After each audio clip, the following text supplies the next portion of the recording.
Es Pascuas de Resurrección, puede tomar su asiento. Gloria a Dios, bendito sea el Señor. Ahí vemos un poco mejor. Gracias, Jesús. Una fecha significativa de celebración como hijos de Dios.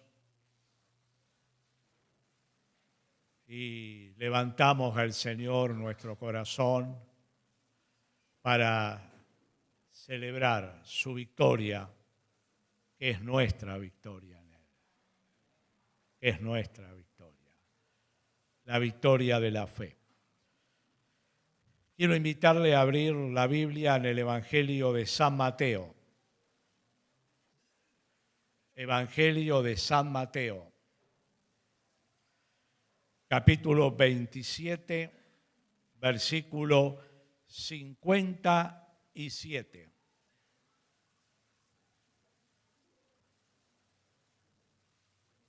San Mateo, capítulo 27, versículo 57. Leemos un versículo cada uno, por favor. Yo comienzo con el primero. Jesús es sepultado. Cuando llegó la noche, vino un hombre rico de Arimatea llamado José, que también había sido discípulo de Jesús.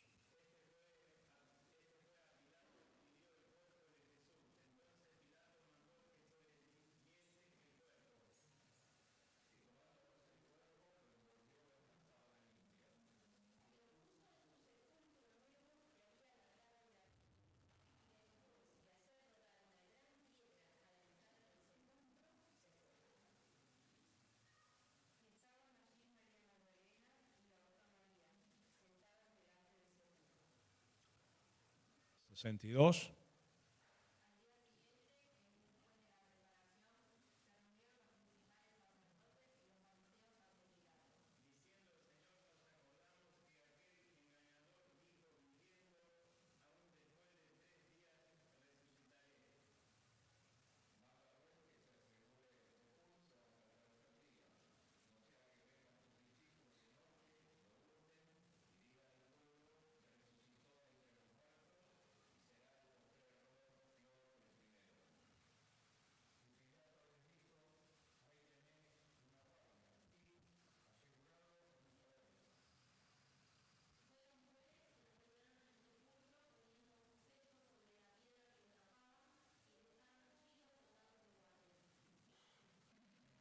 Capítulo 28.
El último.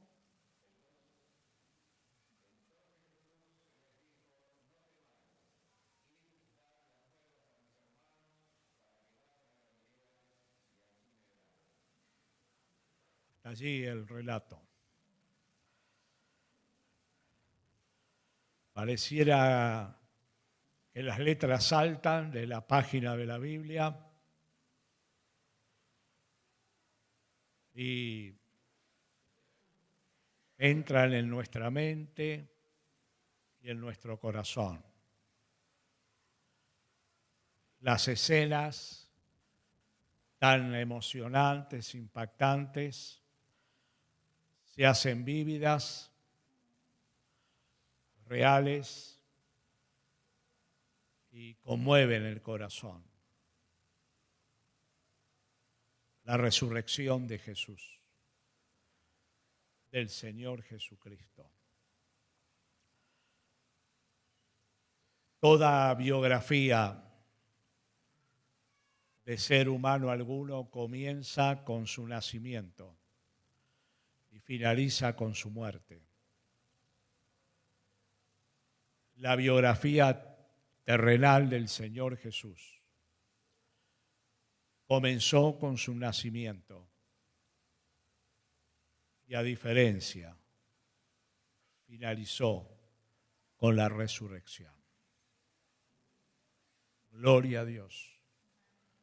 Por la resurrección del Señor estamos aquí.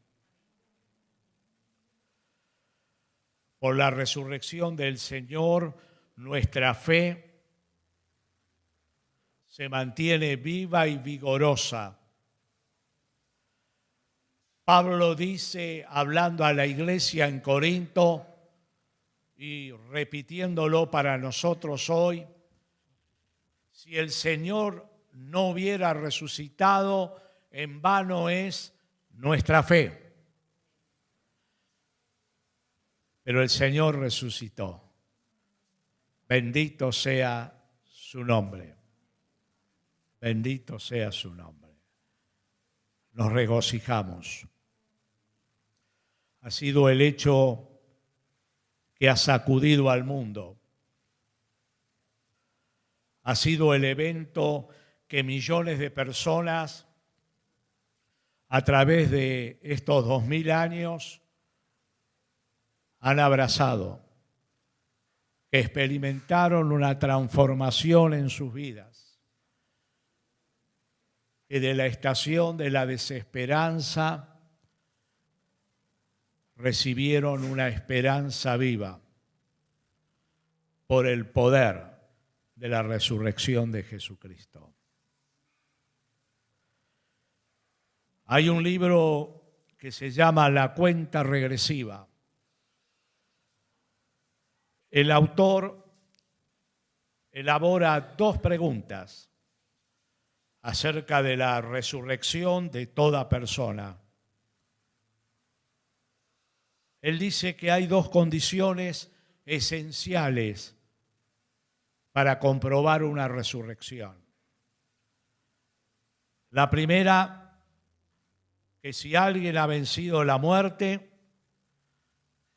lo tiene que probar delante de los demás. Y la segunda, que esa documentación de la comprobación tiene que estar a mi disposición hoy y en cualquier momento de la historia. Jesucristo cumplió esos dos requisitos básicos que plantea Hardy en su libro. Fue comprobada por los testigos su resurrección. Y luego fue documentada en 4 evangelios y en los libros del Nuevo Testamento. Y esa documentación real, fidedigna, digna de ser creída y vivida, hoy está aquí. Tú y yo la tenemos. Es la Biblia, la palabra de Dios, la fuente de toda verdad.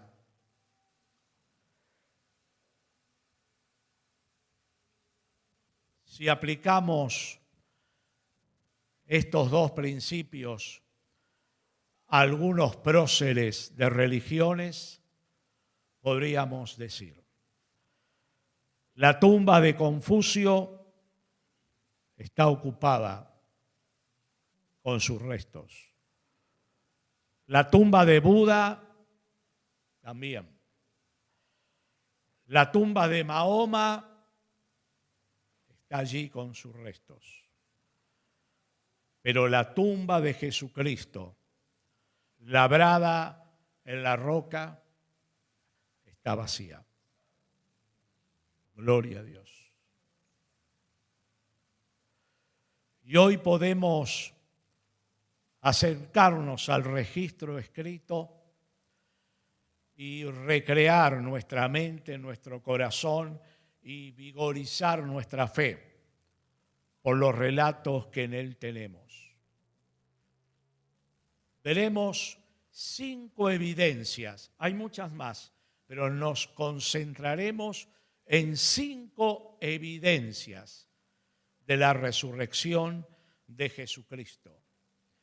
5 evidencias documentadas que exigen del hombre contemporáneo un veredicto que es irrefutable. Veamos el primero de ellos, la evidencia de la piedra removida.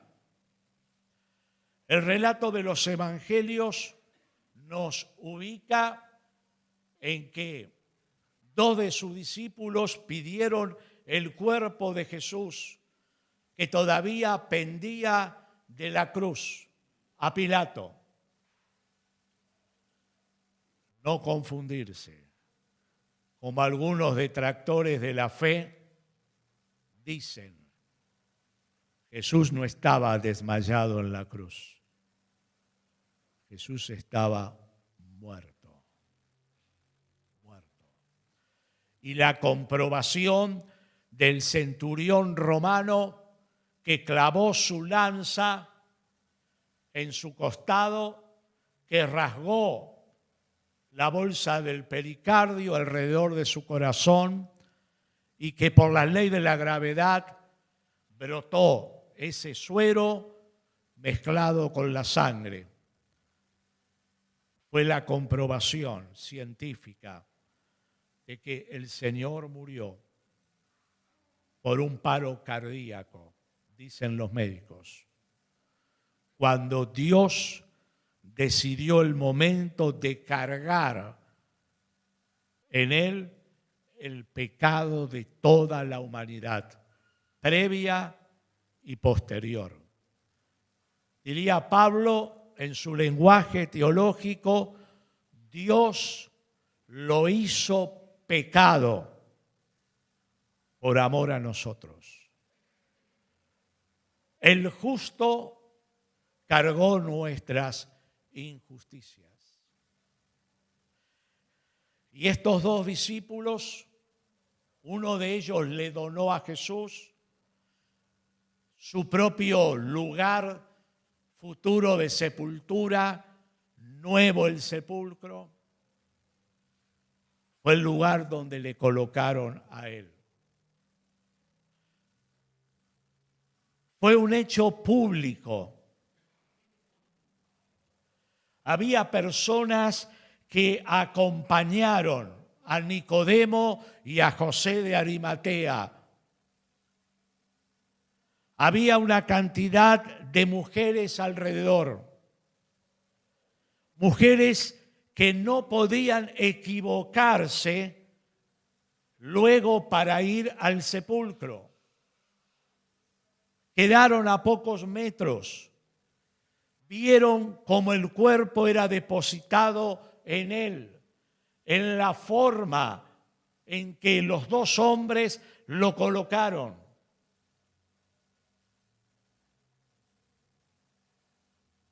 Y estos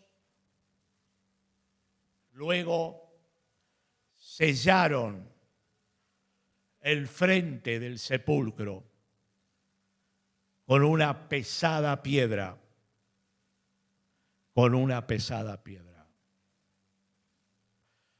Pero mire lo que sucede. La profecía del Señor Jesús Qué curiosidad. Aún sus propios discípulos, envueltos en la tristeza y el dolor, la habían olvidado. Pero no así sus opositores, quienes decidieron su crucifixión. Los sacerdotes, ellos recordaron la profecía y dijeron de Jesús: hagamos algo, no sea cosa que, así como pregonaba que iba a resucitar, vienen sus discípulos de noche, roban el cuerpo y pregonan la resurrección de Jesús. No cometamos tal error. Entonces piden una guardia especial. Esa guardia especial de los romanos tenía la capacidad, estaba entrenada absolutamente para las labores que les definían hacer. Se piensa que por lo menos 4 soldados y un posible quinto estaba frente a esa piedra custodiándola.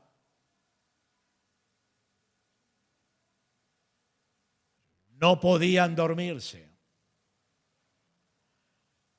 porque el dormirse y ser descubiertos le costaba la pena de muerte. No podían abandonar su puesto de centinelas. Esos hombres de día y de noche estaban allí, turnándose. Pero aún más, por si acaso, Pilato da la orden que se selle ese frente. Entonces, alrededor de la piedra cruzan una soga y la sellan con arcilla abajo y arriba. El sello era inviolable, bajo pena de muerte, si era quitado. Tenía la seguridad del peso que tal vez una buena cantidad de personas tendría que enfrentar para mover la piedra. Tenía la seguridad de la custodia y tenía la seguridad del sello. Pero dice el relato que cuando llegan las mujeres a la mañana con la idea de colocar perfumes, ungüento al cuerpo muerto del Señor, su pregunta era: ¿cómo haremos para mover la piedra? ¿Cómo haremos para mover la piedra? Ellas fueron preparadas. Pero ¿cuál la sorpresa? Que cuando se aproximaban, allí estaba la guardia. La piedra estaba removida, pero el sepulcro estaba vacío. Estaba vacío.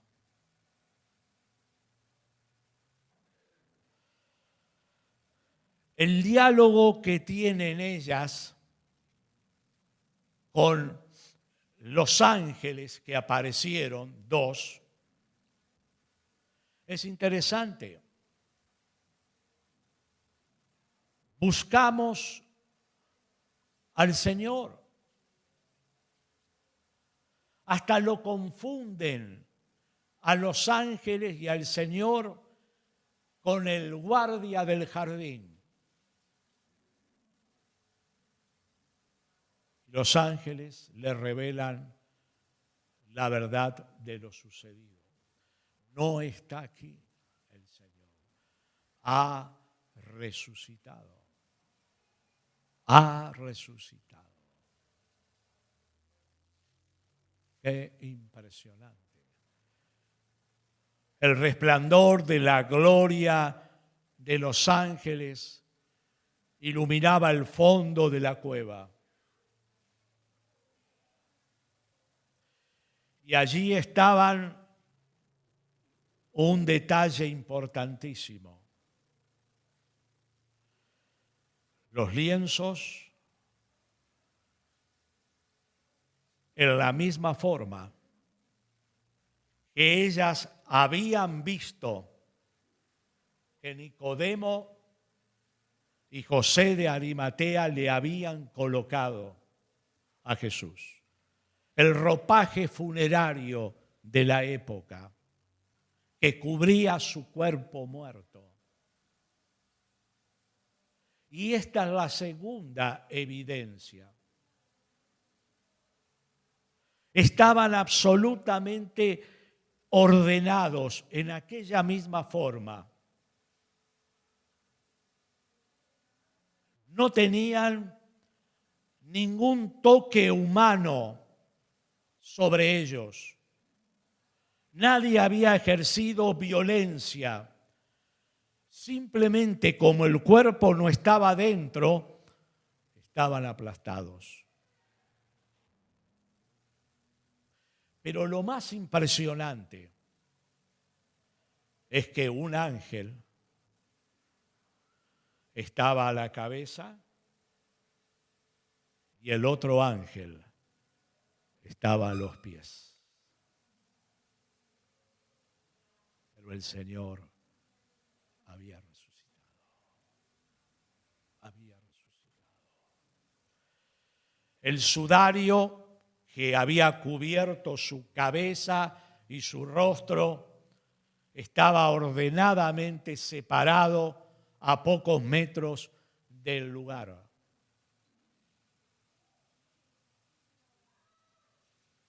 Ninguna persona pudo haber movido la piedra porque estaba a la guardia. Ninguna persona pudo haber quebrado el precinto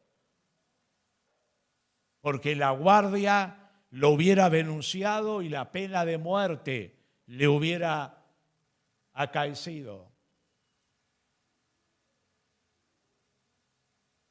El Señor había resucitado. Primera evidencia, la piedra estaba removida. Segunda evidencia, el sepulcro estaba absolutamente vacío. No estaba el cuerpo del Señor. No estaba. Nadie lo pudo haber robado. Ni los amigos ni los enemigos. Fue un hecho sobrenatural de Dios. Morrison, que era un ateo recalcitrante, estudió todos los documentos del Nuevo Testamento para encontrar errores en la documentación escrita acerca de la resurrección del Señor. Lo investigó por años y llegó a una conclusión. Jesucristo resucitó y Él se convirtió. Muchos de ustedes tienen su libro. Impactante. esta documentación es verdadera. La fe cristiana no se basa en suposiciones, no se basa en filosofías humanas, de las cuales hoy existen grandes supermercados de ofertas. La fe cristiana se basa en dos hechos históricos fundamentales, documentados y comprobados: la encarnación de Dios en la persona de Jesucristo, su natividad y su muerte y resurrección. Evidencias que exigen un veredicto. Y Dios tenía razón. La otra evidencia nos habla acerca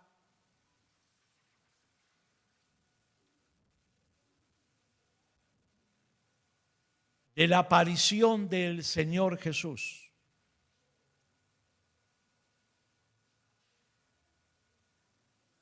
Otros tenían que comprobar su resurrección.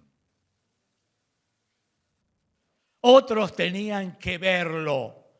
Otros tenían que tener alguna oportunidad para tocarlo. Otros tenían que hablar con él. Y muchos de esos otros fueron aquellos que le siguieron hasta la cruz, pero que luego se transformaron en valientes discípulos de él, al costo de sus propias vidas, por las persecuciones. Y es notable cuando el relato de Marcos dice en el capítulo 16, versículo 9, que a la primera persona que el Señor se le apareció fue ¿a quién? A María Magdalena.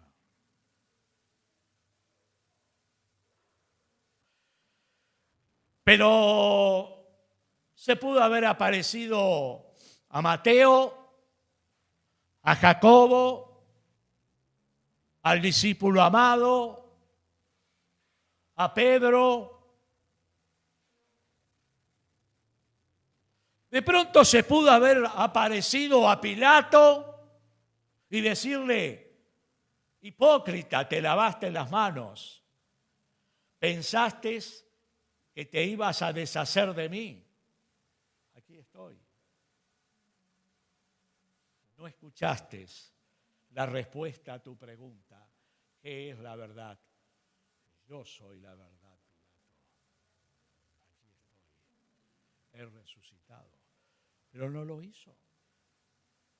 Pudo haberse aparecido a los 70 del Sanedrín que lo condenaron ilegítima e injustamente y haberles dicho: ustedes negaron mi divinidad, pero yo soy Dios. La resurrección comprueba mi divinidad. Aquí estoy. Me he venido a congregar en vuestro templo. No se apareció a él.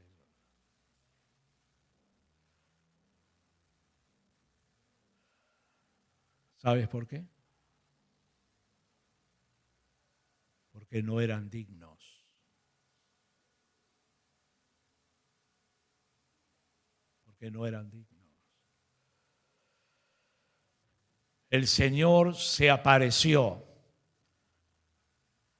a una mujer que había sido despreciada, seguramente por la religión de aquel tiempo, seguramente por la sociedad. María Magdalena, de la cual Jesucristo la liberó y expulsó 7 demonios. Una mujer que se convirtió a Jesucristo Una mujer que cambió su corazón y Jesús se aparece a ella primeramente. Una mujer que tenía una devoción y una gratitud maravillosa por Jesús. En la terminología del Señor, a quien mucho se le perdona, mucho ama. Y ella sabía de qué fondo la había sacado el amor del Señor, cómo le había perdonado y cómo le había dado una vida nueva. Una discípula fiel al Señor. Le dio el privilegio de que fuera la primera en verlo. Y que tuviera el privilegio de decirle a los discípulos varones, no tenemos que ser machistas, que el Señor ha resucitado. De darle la gran noticia, la que habían olvidado por la tristeza y el dolor. Ella va y le da la gran noticia. El Señor se apareció a 8 de los discípulos, se apareció a todo el grupo, a 11 que habían quedado, se apareció a discípulos que todavía dudaban y colocó sus manos con las heridas. Dijo: Tomás, palpa mis manos. Estas manos y las heridas de mi costado y de mis pies los recordaré por toda la eternidad.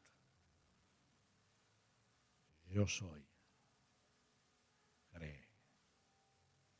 Cree. ¿Cómo está nuestra fe en la resurrección? ¿Tú crees realmente? Cuando creemos con todo el corazón, genera en nuestra fe un movimiento, una energía, una acción que sacude al mundo. Estos discípulos timoratos sacudieron al mundo, al imperio romano de su tiempo. Pero dice Lucas, ¿sabe? Lucas fue médico, compañero de Pablo en las misiones. Pero Lucas era historiador, investigador minucioso de los hechos. Usted fíjese cómo comienza el Evangelio de Lucas.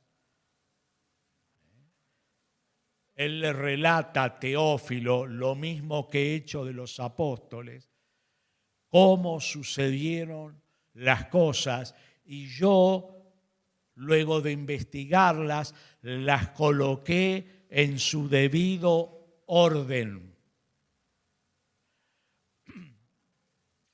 Lucas dice: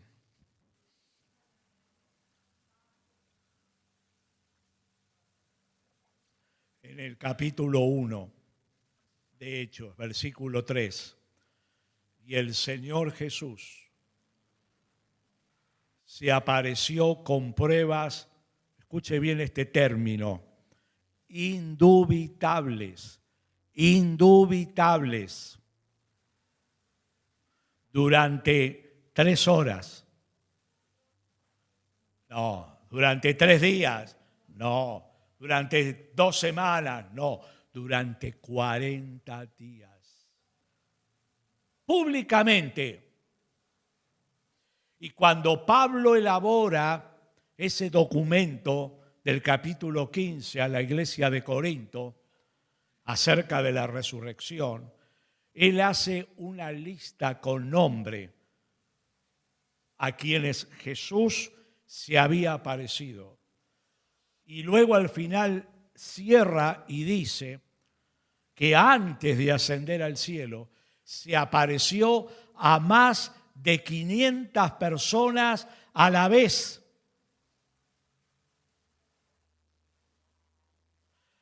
De las cuales muchos viven hoy.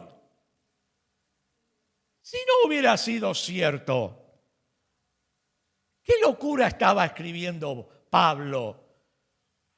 Cualquiera de esos 70 o 80 o 100 que todavía vivían, dirían, es un mentiroso, es un falsante, es una falsedad, no lo crean, mátenlo. Pero ni un solo opositor, ni religioso, ni militar, ni opositor, negó la resurrección del Señor. Y ahora, así como me impacta la ternura de Jesús al aparecerse a María Magdalena, me impacta cuando Jesús se apareció a Pedro.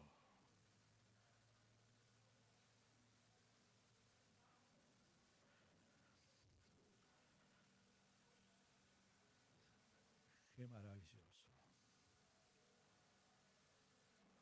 Pablo lo registra. Se apareció al grupo, hace la descripción, pero viene una frase. Se apareció a Cefas,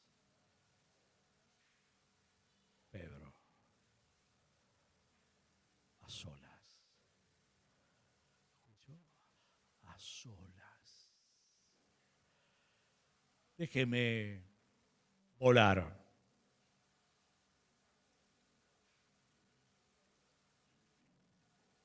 Si pudiéramos tener el registro escrito de esa entrevista, sería impresionante. Pero no está. Quedó en el secreto de los dos.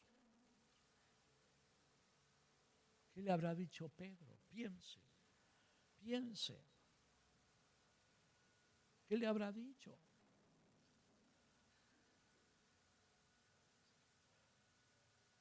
Señor, tú tenías razón. En realidad quiero decirte que siempre tuviste razón. Has sido maravillosamente tierno conmigo. Este hombre impulsivo. Pero quiero que sepas que aunque te negué 3 veces, me he arrepentido de todo corazón, Señor. Sé que no soy digno de ser un discípulo tuyo. Y me lo imagino quebrado totalmente. ¿Qué habrá hecho Jesús? ¿Sabe? El Señor Jesús no se caracterizó por muchas palabras, sino por las palabras justas y breves frases. Déjeme volar. Lo habrá abrazado. Yo sé, Pedro. Yo sabía que iba a suceder. Pero no lo pude impedir. Pero tú serás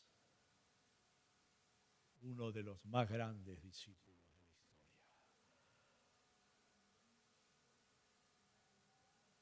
Estás perdonado.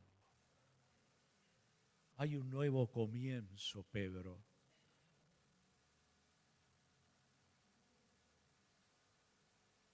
¿sabes? Sigo confiando en ti. Como cuando caíste de rodillas en tu barca en aquella gran pesca, y yo te dije,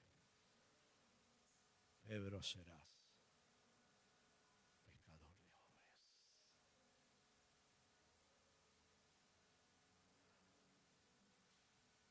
Sí. La primera evidencia de la resurrección del Señor fue la piedra removida. La segunda, el sepulcro vacío. La tercera evidencia, el orden de los elementos, los lienzos y el sudario, y el testimonio de los ángeles, ubicados a la cabecera y a los pies de los lienzos.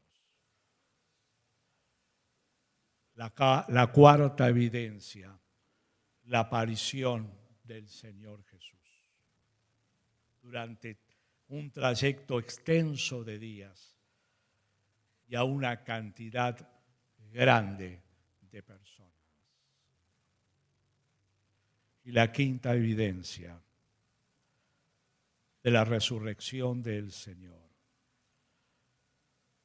es el cambio que operó en la vida de sus discípulos y que opera en aquellos que hoy confiamos en Él.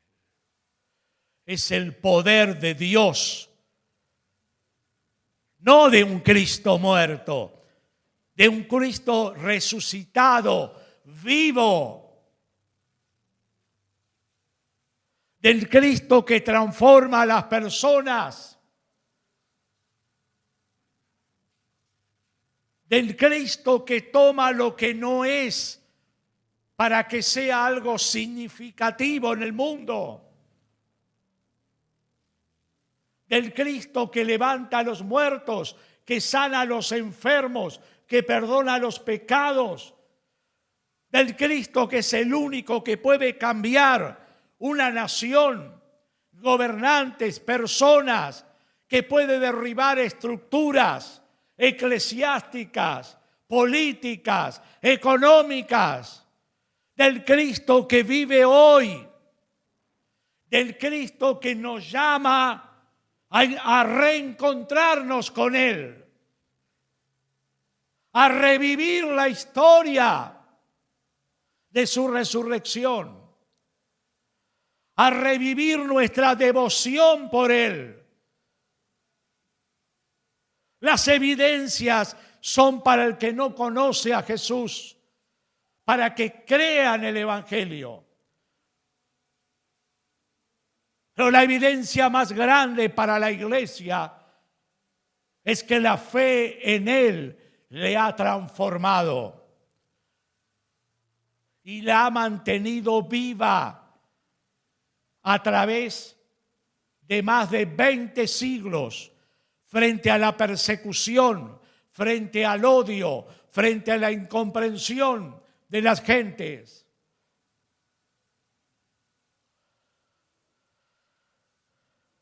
Pedro. Habían pasado muy pocos meses de la resurrección del Señor.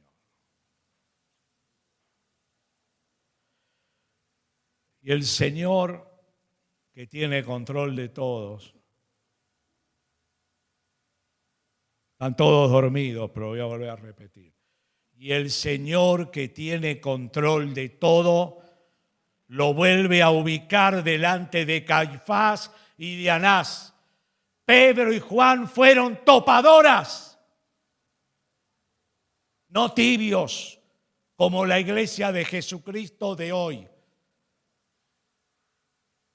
Nos acercamos a los políticos, pero no los convertimos. Somos tibios, no denunciamos los pecados. Somos tibios. Pero cuando Anás y Caifás los hicieron traer frente a ellos, Dijeron, ¿en qué autoridad ustedes sanan y predican a Jesús? Ellos dijeron, en la autoridad del Cristo resucitado. Y les hizo callar la boca. Ese mismo Pedro había experimentado el poder de la resurrección de Jesús.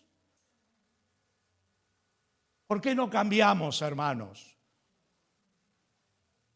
¿Por qué no cambiamos? ¿Por qué vivimos de emociones, de entusiasmos pasajeros? ¿Por qué el corazón nuestro no se conmueve, no cambia como aquellos hombres que sacudieron al mundo con menos letras que nosotros, con menos posibilidades de recursos que nosotros? ¿Por qué? ¿Por qué?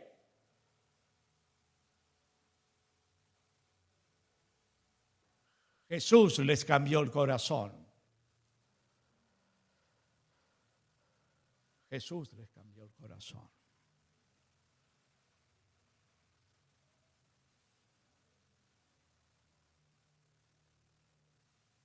El libro de Hechos de los Apóstoles nos registra de una manera inequívoca que el mensaje apostólico fue: Cristo murió por los pecados del mundo y Dios lo resucitó al tercer día. Con valentía lo predicaron, con convicción y con la experiencia en su corazón. Le voy a decir algo. Acá somos todos cristianos en esta noche.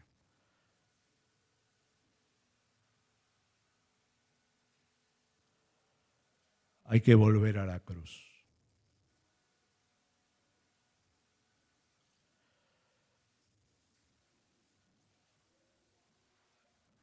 Hay que volver a la cruz, hermanos. Necesitamos convertirnos otra vez. No de palabra, de corazón y de acciones coherentes con las decisiones que tomamos. En Europa casi ni existe la iglesia evangélica, solo la tradición eclesiástica.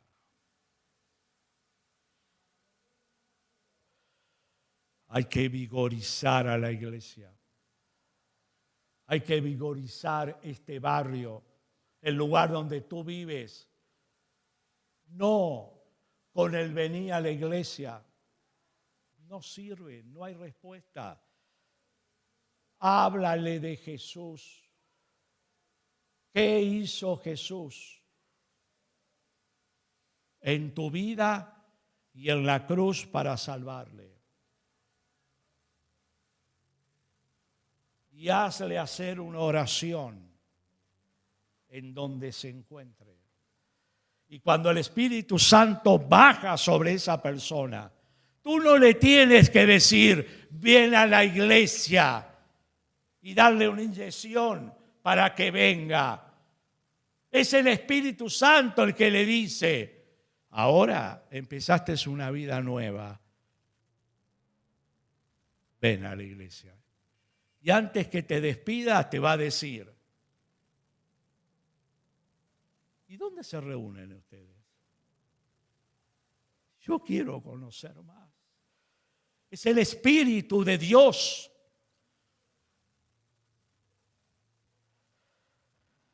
5 evidencias de la resurrección de Jesús. Mis queridos, ¿qué estorbo hay en mi vida y en la tuya para que no nos consagremos definitivamente de por vida a Jesucristo? ¿Qué traba hay en mi alma que no permite al Espíritu Santo quebrarme y entregarle mi corazón a Dios? Es que Dios te pregunta.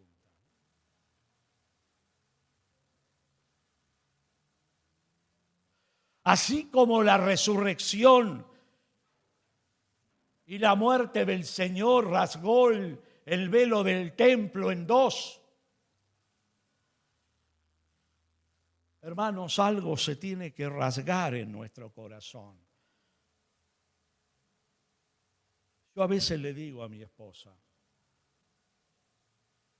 siempre hay excusas.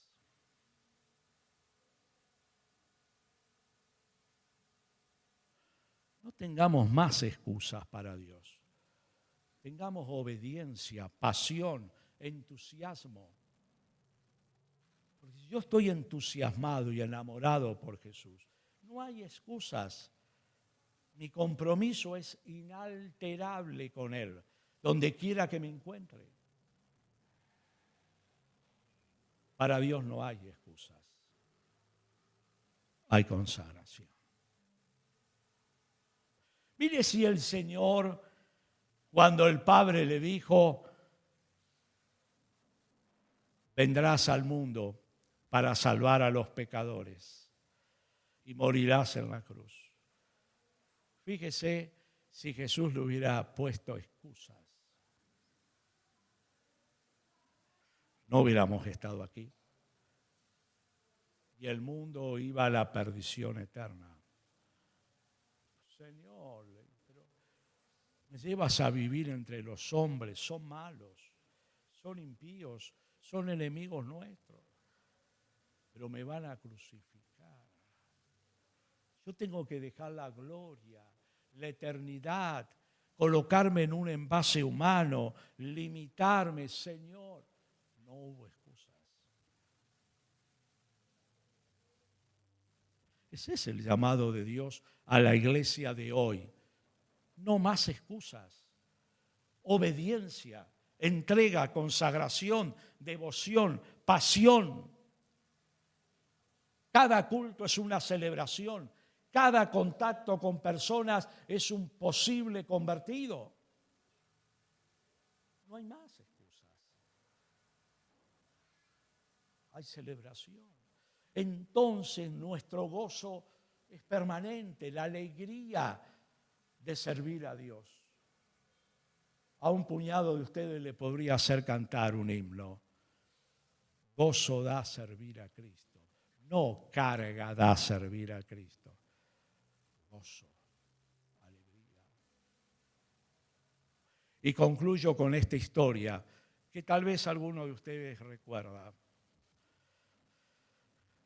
Stenborg fue un pintor extraordinario de la antigüedad. Pero ¿sabe cómo era? Era un creyente tradicional.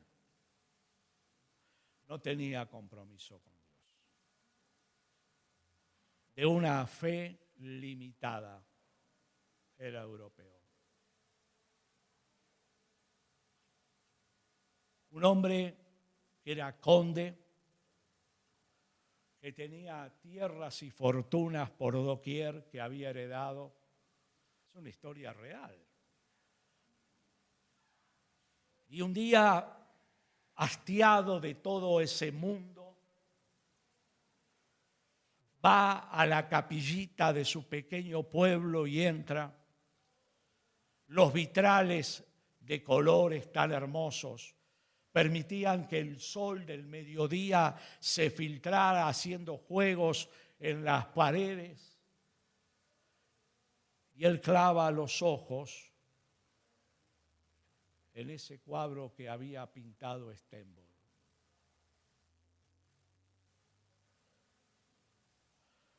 Se mira el conde de Zinzendorf, vuelve a mirarlo. Era una representación de Jesús que había logrado tan extraordinaria. Vuelve a su casa. Y por varias semanas vuelve a encontrarse con el cuadro. Pero lo que le llama la atención es lo que decía en la parte inferior. Es como Si Jesús hablara a quienes miraran al cuadro y decía, esto hice por ti, ¿qué has hecho tú por mí? Esto hice por ti, ¿qué has hecho tú por mí?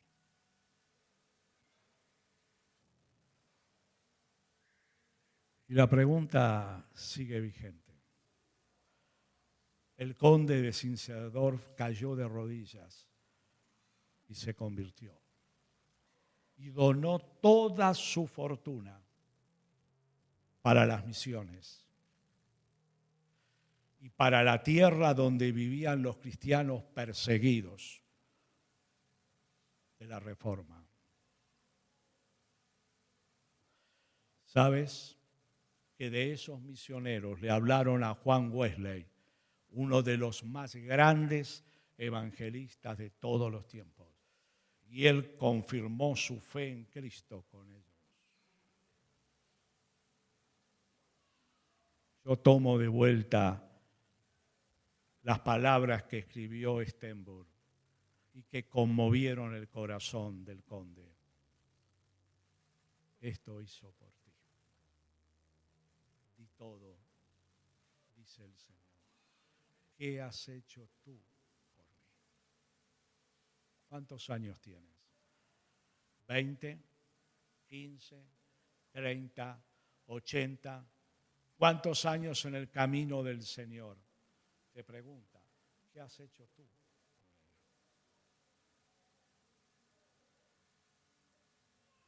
Si Él estuviera aquí, podría darnos una respuesta profunda.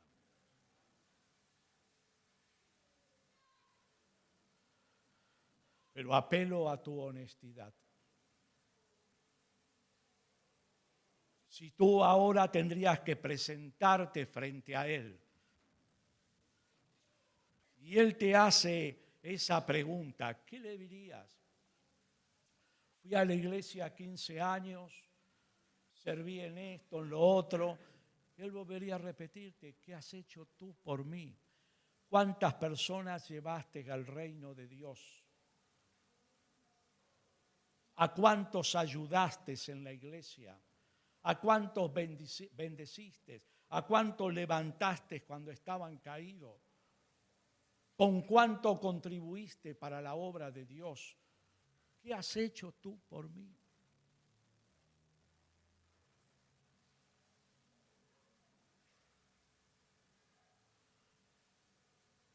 La iglesia de Jesucristo hoy, aquí en San Andrés, recibe en esta noche de Pascua el llamado del Señor a consagrarnos definitivamente a Él. No un hecho emocional, decisiones y convicciones del corazón.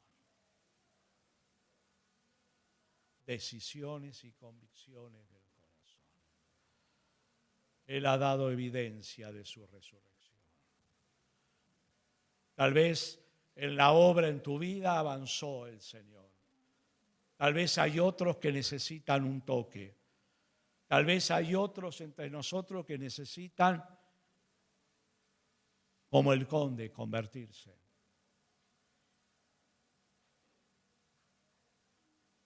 Tal vez hay otros que el Espíritu le dirá la obra que necesitan.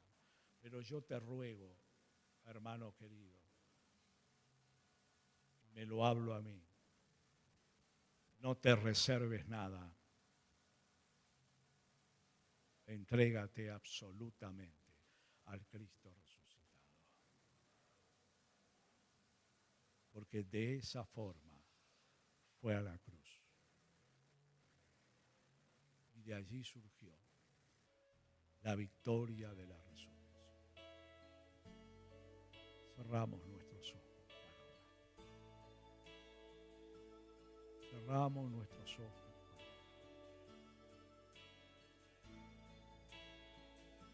Ora con Dios. Yo haré mi oración. Ya nos olvidamos del sonido, nos olvidamos de todo. Estamos frente a Jesús. Él dijo, donde 2 o 3 se reúnen en mi nombre, allí estoy yo. Está aquí el Señor. Habla con el Señor. Recibe su estímulo, su palabra. Tal vez le has negado como Pedro, pero el Señor te da otra oportunidad. Él te ama. Él te salvó para seguirle y servirle. Habla con Él. Habla.